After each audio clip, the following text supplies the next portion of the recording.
Abaana bano nga bayizi ku ssomero lya Vision Preparatory erisangibwa mu disitulikiti y'Entungamo baagwa ku kabenje mu kitundu ekimanyiddwa nga Butinda ekisangibwa mu kibuga Kabale.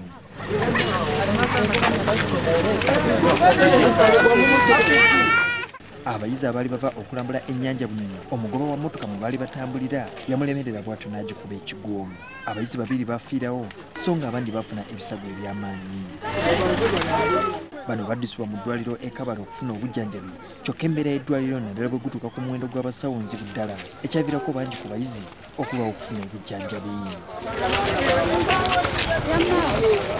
Eddwaliro lino lirina ebitanda by'abalwadde ebikumi 200 bokka ssaako omusawo alongoosa omu n'abalala abatuukirwako 2 bokka.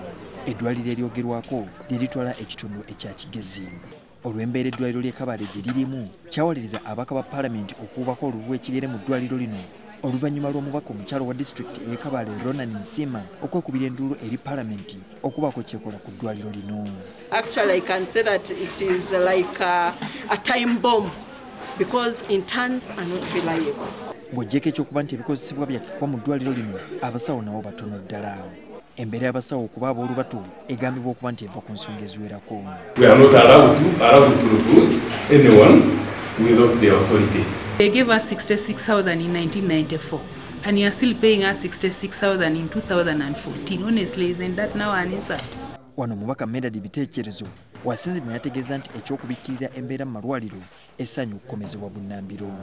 We cannot keep quiet because people are dying. You can imagine in the Kabale here, this population is very big. For 25 sub-counties, to have 7 health center force without a doctor, I am bleeding internally. Wadde nga gavumenti egezezaako okuddaabirizaako n'okuzimba amalwaliro, abasawo bakyali batono nnyo ekireetawo okweraliikira eby'abalwadde.